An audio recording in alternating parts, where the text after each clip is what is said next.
Welcome to Not My Generation, the political podcast that looks at political events and news with a generational lens.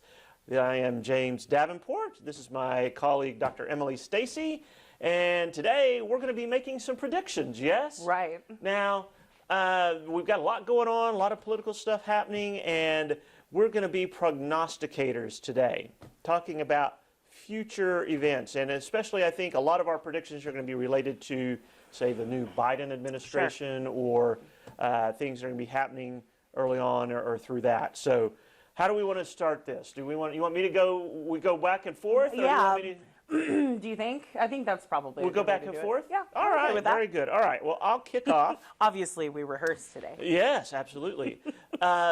We always are professionals. Consummate professionals. Here's what we've got.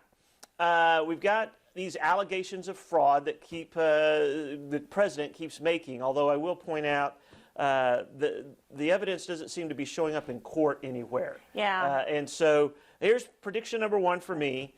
There will be some examples of fraud that are found, but they're not going to be anywhere near enough to be widespread enough to be able to say, and this changed the outcome of the election. So yes, they're going to be able to find specific examples, but not enough to say we've changed the outcome of the election. That's prediction number one. That's a safe one. I think that's a pretty safe one. I think so too. Let me.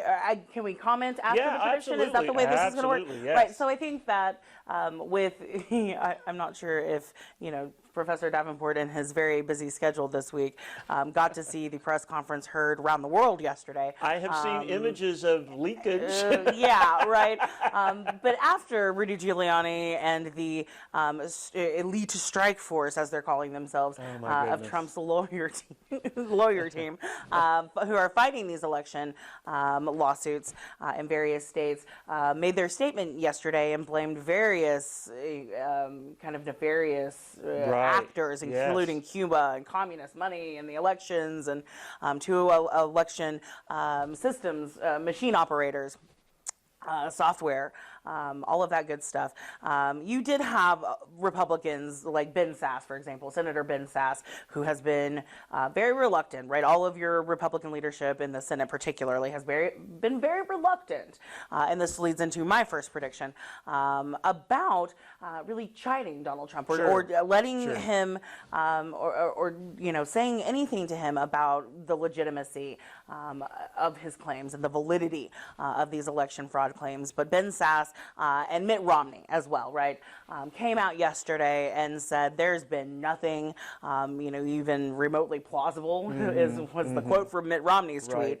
And so this is becoming dangerous. What we're doing now is really challenging the merits of democracy, right, and the electoral system. And so you are starting to see Republican leadership, and I can't imagine that Mitch McConnell is going to let this continue very much longer. At some point, this is his legacy. However, leading into my first prediction, Professor Davenport, I do think, and we spoke about this on the last podcast, that these Republicans in leadership, particularly in the Senate, are kind of playing this very tentative game with the Trump administration regarding the change in power, the transition itself, and whether or not the Biden team actually won the election. Although privately we are hearing reporting that clearly the Republicans leadership know what's happening, but they are girding their loins for the two runoff elections in Georgia.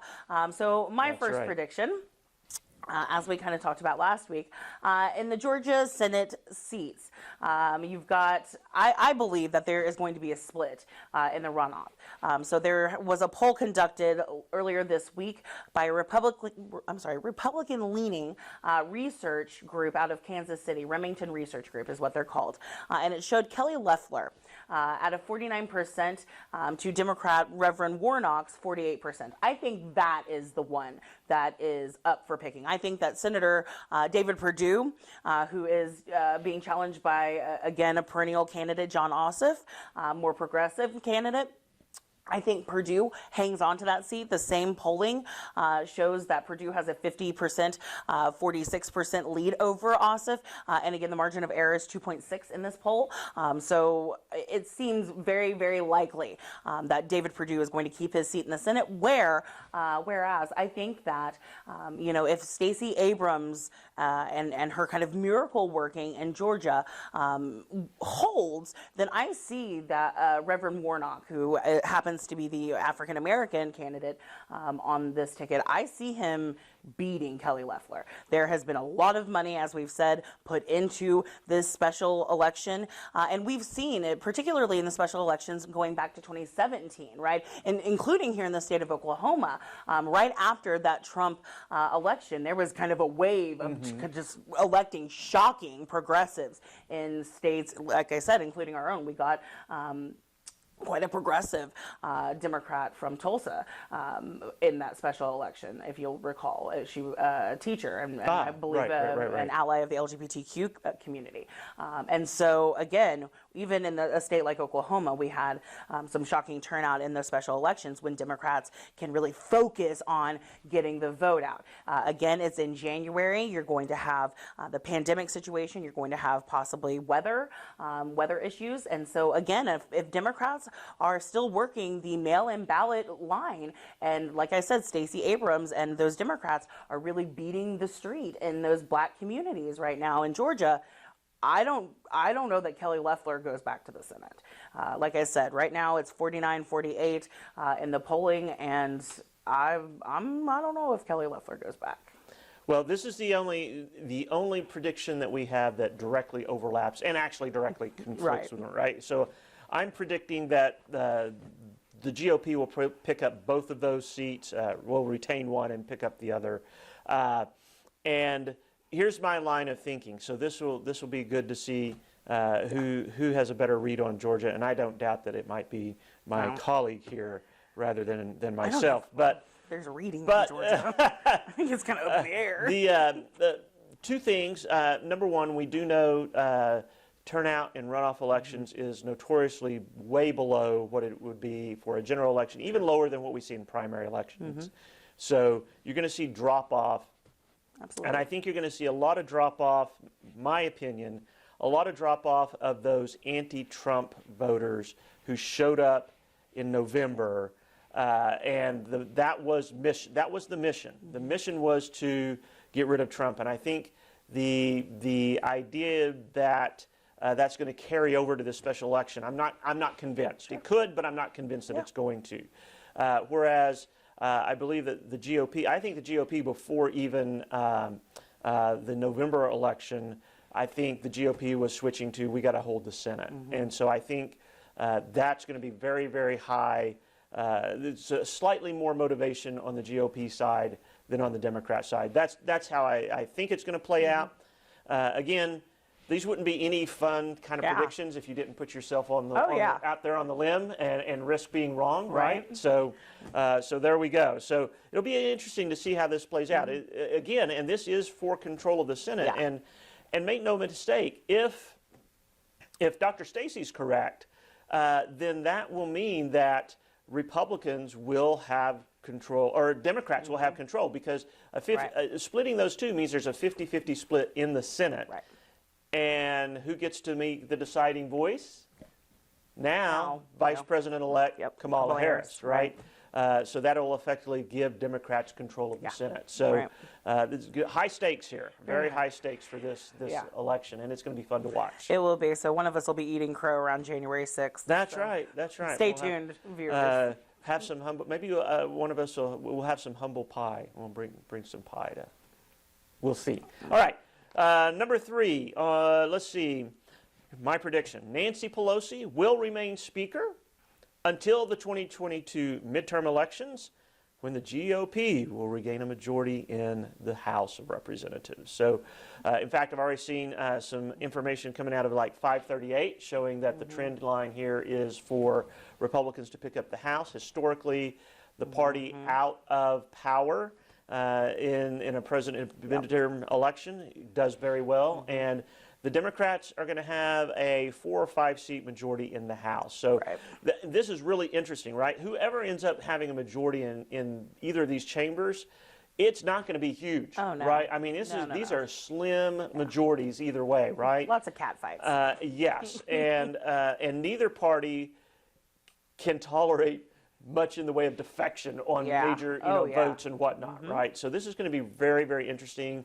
And I think, the Democrats are struggling with this rift right now between their more moderates and their more progressive wings. And so that how Nancy Pelosi handles that is going to be very interesting to me. I agree. I don't have words for that one. I mean, it is like Professor Davenport said, it is political science 101 that in a midterm election, typically, the Congress is going to swing, at least one chamber is going to swing away from the executive branch. And we have seen that every midterm election since 1994. That the party out of power has such, and in several of those, it's switched to changing the control of at least one chamber, right? So I think that's a safe bet. Agreed.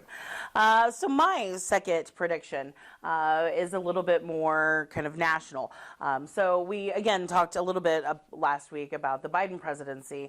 And so I am of the thinking that instead of it being a much more centric and centrist presidency and administration, I really believe that the Biden presidency is going to be more progressive than folks project, including my colleague, Professor Davenport. So the next 4 years really are not going to be about Joe Biden. It's really going to be about setting up Kamala Harris 2024, right? Her legacy, her campaign, and the policies and actions being pursued by the Biden administration in the next 4 years, I honestly think will be as much led by Kamala Harris as they will be by Joe Biden, who we know, Kamala Harris herself, is much more progressive to the left than Joe Biden is, certainly. And she's also very savvy, right? She understands going into this administration what it entails, what she needs to do to convince America that she's going to be ready in 4 years to run. And she also recognizes that, again, there are factions within the Democratic Party, as we just said, that the Biden team owe the presidency to, basically, right? They owe a great debt in the Bernie Sanders AOC wing, consolidating behind Joe Biden at the end and really pushing those never Biden votes. I mean, maybe not all of them, right? A lot of those Bernie bros and sisses are very, very staunch in their progressive, on their progressive ideologies, and that's totally okay. But again, I think that Kamala Harris recognizes that she owes a great debt to the AOC wing, the Sanders wing, and she will be pushing Joe Biden to pursue much more progressive policies, because again, every policy that they get either passed or signed into law via executive action is going to be a pin in her feather. Usually for the progressive party. So I think we're looking much more to 2024 and much more progressive policies than a lot of folks probably voted for. See, I think this is interesting from what you're saying. It's almost a viewpoint that the Biden presidency is basically a placeholder presidency. It is. Absolutely. That he's simply there to occupy space until that progressive wing can get their candidate, and ideally Harris being that. Oh, I don't think that Harris is their candidate. Oh, you don't sure. think so? Oh, Lord, no. Okay. Lord, no. Okay. The progressive, no. Lord, no. The progressive side of things is certainly not going to, just deign and crown Kamala Harris. I think that she understands that as well, right? She's got so many skeletons in her closet from the criminal justice cases, etc. Definitely, no, she's no darling of the progressives. I think that this will be a lot of endearing herself to the progressives. Interesting. Yeah. I know. This will be fun. I'm not convinced that Biden's ego is where he can just kind of say, okay, I'm just here to, and I think Biden will want to stamp this, whether it's a single term or longer for him. stamp this with his imprint. But I think it's an interesting concept, and I think a lot of people are viewing this very much the same way as you are. So this is going to be interesting to see play out how far left, so to speak, will Biden allow himself to be pushed. Yeah. And listen, a lot of that depends on who controls Congress, right? Yeah. Because Absolutely. if Biden's stuck with one of these chambers being controlled by Republicans, he's going to face the same thing that Trump has faced the last 2 years, that Obama faced when he had to deal with Republicans in control of the chambers. And it means it's just going to slow things down, right? There's just not going to be as much going to be able to get done. Absolutely. And there's no feel here that they'll shake hands and get along after the end of this, right? Yep. So, all right, very good. You got another one? Or is it my Your turn? turn. Oh, my turn. Okay. All right. So, here's something, the way I phrase this is going to be, this developed over a series of time. But here's the thing: Trump's use of executive orders and executive authority to accomplish some of what he couldn't get Congress to do when he was president is going to come back and bite the Republicans in the rear end, because Biden's going to follow suit. And I think this is where you're going to see maybe a lot more of that progressive stuff come through. Yep. They won't be able to get it through Congress. And so we're going to try to use some executive orders to accomplish a lot of that stuff, right? Yeah. Now, number one, I'm not a fan of using executive orders that way. Same. Number two, they aren't nearly as effective as getting legislation passed through Congress. But we saw, listen, Bush was using executive orders, Obama used executive orders, Trump, and I think Biden's going to do the same. Yep.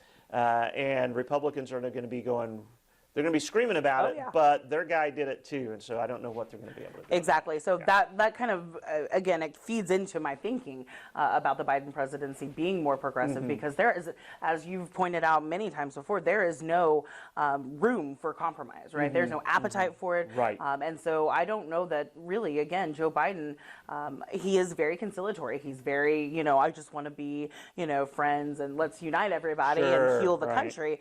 But again, I think that the cabinet that he puts together, particularly that attorney general, right, who, there are a lot of questions going on right now because Joe Biden has stated many times as a candidate, now as president-elect, that he wants that judiciary, that attorney general, to be independent again, right, to not be driven by the executive branch. And so he's not going to pursue and push his attorney general, whoever that may be, to pursue investigations into Donald Trump. He's kind of the, if it happens, it happens mentality, which I think, again, will be interesting to just feed into the liberality or the, how things fall. And there have been rumors that Biden is considering some Republicans in some cabinet positions. I don't think that's shocking. I think it would demonstrate his wanting to be more conciliatory, right? Now, whether or not that pans out, that remains to be seen. But the mere fact that people are talking about it, the mere fact that people are speculating that that's a possibility, kind of shows kind of his mentality and what people expect. And the Republicans that have been floated right now, let's be clear, have been very vocal never Trumpers, right? And we're not talking about the Ted Cruzes. We're talking about Jeff Flake, who very, ceremoniously resigned his position. Sure, right, yeah. And has said some very choice things about Trump. So, sure. I'll be interested. I do think that Biden is a team of rivals type of person. I think that and it'll be a complete change from the last 4 years, but I think that he enjoys hearing differing opinions and arguing about them in the same way that Obama did and George W. Bush and presidents before this little asterisk in history, right? We'll see. Yeah. We'll see. So that kind of leads into my third prediction. So as we begin the Biden administration, I see the first year of it, Republicans will have the opportunity, to decry the second international apology tour. So, of course, the first was conducted by President Obama whenever he first took office, and he attempted and very quickly succeeded invested in rallying our allies back to American policies and ideology, and did so throughout his 8 years in office. I think this begins very quickly after Joe Biden takes office. It's really already started, right? He's already making pretty huge phone calls right now. He talked to the Pope last week. I mean, there are massive, but other international leaders as well. So there are already massive steps that are being taken. But again, I think this apology tour becomes part and parcel of the first 100 days. And again, I think how public it is going to depend on who he chooses for Secretary of State. That is a big position. And I think this person, in conducting this tour, will be exceptionally critical for the United States, reestablishing those critical international relationships. And I think that they'll move even quicker to stabilize those questionable adversarial relationships and delineate, again, the United States values and our core beliefs, and move forward on actions like terrorism, climate change, right, and so much more. Have you got any speculation or heard any speculation about who is up for maybe Secretary of State? That is the one that I really haven't heard much about. Everybody is really up in arms about, Warren potentially being floated for Treasury Secretary. But that's the one that kind of remains a big question mark. And of course, everybody goes back to, oh my God, Hillary Clinton. I just don't see that. I saw something speculating that he might tap her for like UN ambassador. I could see that, right? But put her at a far. Like I don't even know that he would do like UN ambassador. Right. I think maybe to Russia or something, right? But that, that kind of move says that he's going to give these more moderates in his party. I mean, because Clinton is not a progressive in the way that Sandra. She's much more hawkish. Absolutely. And I think that says that he's going to give those folks some places in his administration. Right. Yeah. And then he also wants to give China and Russia and Iran a run for their money without being, overtly either chummy with folks like Russia, or with too heavy of a hand when we talk about maybe the trade deals and sanctions in China. Your turn. Number 5 for me, or 4. I'm not it's sure. Number 4. I've lost number. I've lost count now. But the Never Biden movement has begun, right? And I don't know what shape or form this is going to look like. I don't know if it's going to be led from kind of the Bernie Sanders wing of the Democrat Party, or if it's going to be more led by Republicans who are going to say we're going to take the same attitude we felt like Democrats took with Trump, and we're going to apply it to Biden and just say we're never going to cooperate, whatever. But I think that movement is already afoot, and that we're going to see now. Realistically, Biden does not engender the same kind of emotional reaction that Trump does. Right? He does not engender that kind of just, whether it's because you're supporting him or because you're opposing him. It just doesn't. You don't get there. But I think there are going to be some folks who, and I'm hearing rumors already about folks mounting this. We're just never going to cooperate. We're not going to do this or that. And from comments I've heard from folks like AOC and some others from that side of the Democrat Party, they've made it pretty clear if Biden doesn't toe the line the way they want him to, they're not all that interested in cooperating with him either. Right? So this is going to be an interesting path that he has to walk. Yeah. I don't think that it is going to be easy for him. I think that he, like I said, will rely a lot on Kamala Harris and the relationships that she's built. She's also, much younger and has, the first thing that Lindsey Graham, the enemy of everybody at this point, including the Republican Secretary of State of Georgia, did whenever they voted on Tuesday, I believe, was to fist bump Kamala Harris, right? You don't get that. Mike Pence doesn't look fist bumpable to me. So. I don't think he goes around fist I feel like Kamala Harris is going to do quite a bit to smooth out relationships and smooth out some of the communications that Joe Biden is not savvy at, or maybe lost some of his cool, if you will. All right, what you got? All right, so number 4, Russia. Russia, Russia, Russia, right? So in the waning days of the Trump presidency, I believe that Russia will make some big moves. And again, we're kind of seeing the setup for this. One moment. So the more that Trump resists the transition to the Biden administration, so too do his closest allies, such as Putin, who seek to invalidate and delegitimize the Biden presidency from day one. So Putin knows and he understands that a return to a traditional American presidency is going to be damaging for him. Most American presidencies keep a very close and vigilant eye on the actions of Russia and particularly what Putin is doing.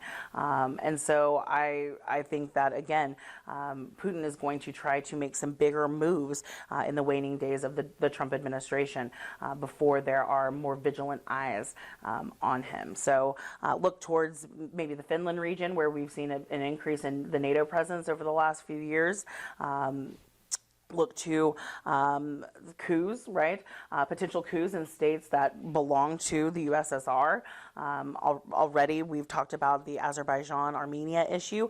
It reached a ceasefire finally, and a big part of that ceasefire and the disarmament, of both sides was Putin and Russia. And so, again, I kind of teased that we're already seeing it just this week, right? We have announced, the United States announced a withdrawal of troops, right, in Afghanistan and Iraq. And that is, Putin is salivating at that, right? The less that American troops are a presence in those regions, that kind of opens him up to make bigger moves with his military or with his operatives. And so, again, you're seeing some moves already. It is going to be, I mean, Russia is this kind of unique animal, so to speak, as far as how we deal with it. It's it's not the Soviet Union to that extent, but under Putin, they have definitely become much more aggressive in their relationship with, especially countries that were used to be within the Soviet Union, right, and their stance towards them, and where they view the U.S. as lacking the will or the resources to confront them fully. You're exactly right. Putin has worked to take advantage of that. And I think until he feels that he can't, he's going to continue down that road. Absolutely. Right? Yeah. Absolutely. And listen, this is the thing about American politics is we get so wrapped up in stuff domestically, right? That and an American president gets wrapped up in that stuff too, because that's where a large portion of them getting reelected is going to come. Right. We usually only look at foreign affairs issues when there's a crisis that has to be addressed. And otherwise, it's kind of out of sight, out of mind. Unfortunately. It can't be for an American president, but what they're going to want to focus on, what Biden's going to want to focus on, is not confronting Putin around the world. But he might not have a choice, right? I mean, there just might not be any other option. The way that this administration, your current administration, has played relationships like Russia and China particularly are going to have to be combated as soon as the next president takes office. The way too friendly, the look the other way with Russia, the mis and disinformation, the interference with the elections, the dragging the feet on looking into those things, those are on the top of Biden's list for his intelligence agencies. And I think China, again, is yet another one where we're seeing it's not just, this sort of economic pissing contest that we've gotten ourselves into.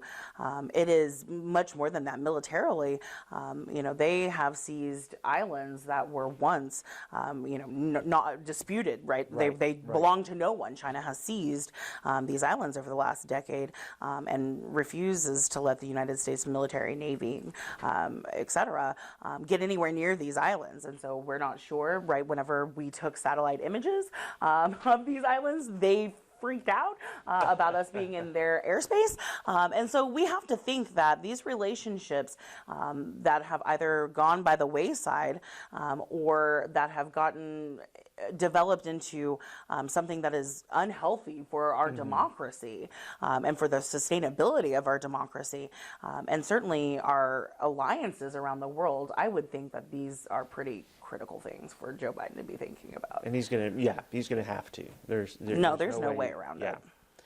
All right, here's my last one. All right. All right. Last one. I'm looking out further than I have in some of these others, but the next 4 years is only going to be marginally better than the last 4 years. And the reason I say this is neither side has any incentive or motivation at this point to compromise, to back away from the polarization that has occurred. I think this will be especially true if Republicans retain control of the Senate. Sure. They're not going to feel the need to go friendly and give Biden this, the traditional kind of 100-day honeymoon kind of a thing. No, I think that's going to stall any legislative agenda that they have. If Democrats get control of the Senate and they have it for 2 years, there'll be a big push to get as much as they can accomplished there, because if those midterm elections happen like a lot of people are speculating and Republicans regain control of the House, it'll stop dead in its tracks at that point, right? Absolutely. So I think we're headed for another 4 years of a lot of sniping back and forth, a lot of arguing. Whichever chamber Republicans control, you can bet there are going to be plenty of investigations of President Biden, whether or not they're legitimate or not. Let's just put that off the table right now. They're just going to do it. And so it's going to be very contentious. Another bumpy 4 years, I'm afraid. Yeah. Not to depress you, but Lord. I think that's what we're in for. I hope he's wrong on that one. All right, so my last prediction, and it again kind of bleeds into what I was saying about Russia. China, right? So the entire international order, I really should say, in my upcoming book that I'm currently writing, focuses on the post-globalization era. The international community is shifting, right? And I think that we have all understood this. And it's not Trump's fault, but he certainly accelerated the waves of nationalism and certainly populism and isolationism, right? This turn inward that we're seeing internationally with our allies particularly. This becomes very difficult to overcome. You're already seeing, post-globalization or de-globalization, where again we're turning more towards domestic policy and taking care of our own rather than looking out to the globe. Right? Globalism is bad. Right? And so, unfortunately, what we're going to see is a return of the hegemony, right? The return of, instead of international cooperation and the international community coming together on issues of shared interest, mutual problems, terrorism, climate change, etc., we are going to see the return of superpowers, where you have countries like China, like Russia, like the United States, competing for economic power, for political power, for dominance, influence, spheres of influence, right? You kids don't know what that is because that is so a 1980s political science term. It will come back into vogue, my friends. And so I think that China and Russia are really the two that I am most concerned with, but it becomes a more formidable enemy if it's possible to believe, right? China right now, the United States-China relationship right now is probably the worst it's been since Nixon, floated over there in the 70s. Right. It was bad, right? And so, particularly, it will continue to deteriorate economically, like I said, but also politically, because Joe Biden, as again, a return to a traditional American presidency. I hesitate to use the word normal, right? But he is going to return sanctions, for example, for human rights violations on China. We've been looking the other way on China pretty much this entire 3.5 years, except for on the certain tariffs and taxes that we wanted to put on very specific sectors, right? And so human rights violations, things like that, politically, are going to continue to deteriorate our relationship with Xi Jinping, who, one of the first things that he did upon becoming president in China was to change the constitution so that he can be president for life. And so that is definitely not something that, again, a traditional American presidency is going to approve of, right? Right. And want to deal with in a legitimate way. That's not behavior that we typically as a democracy approve of. So as I stated, as the era of globalization or deglobalization comes upon the international community, there will be a separation of the great powers. The return of the hegemony, as I said, is coming, and the days of intense international cooperation on shared interest has come to rest, right, as waves of nationalism and isolationism roll over the international community. So unfortunately, you're as depressing as I am, right? But on a global scale, right? We like to keep it universal. We're not going to cooperate with each other, and we're not going to cooperate with anybody else at either. All. Yeah, unfortunately, and so I want to be hopeful, and I want to be, the postmodern liberal that I once was when I was our cameraman's age. But unfortunately, the global community and our relationships, if the apology tour that I predict does not go over and is not as swift at mending those fences as we want it to be, particularly due to changes in leadership in Europe, right? This is not just about a change in leadership in the United States. You also have nationalists who are becoming leaders in these European countries who are not we would legitimately work with in any sort of democratic push, right? Well, you've got Boris Johnson in the UK, who again rode a populist kind of nationalist wave there.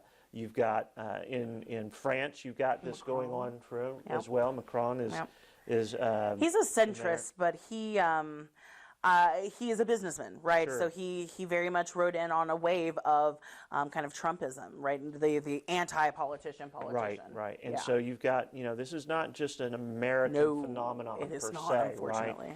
right? And to the extent that it occurs in these democratic countries, you're going to see reaction in non-democratic countries, say Russia, say China.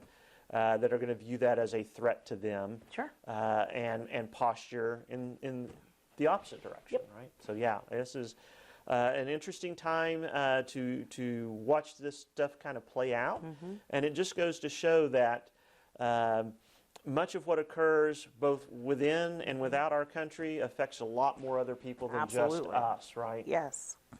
Politics is local and national and international and universal. That's right. So. Indeed. So there you have it. We've got some predictions. You guys mark them down. You'll be able to track them over time and see how well we did or did not do. And we hope you guys have a wonderful Thanksgiving. Yes. Thanksgiving is coming up very soon. Yeah. We will not be recording next week. I will be busy making pies. There you go. And I will be busy eating pies. So that's how that works. So, Indeed. But have a wonderful Thanksgiving. We'll see you on the other side of that. Stay safe. Yes. COVID is surging, not just in Oklahoma, but around the country. So stay safe, and we will see you next time.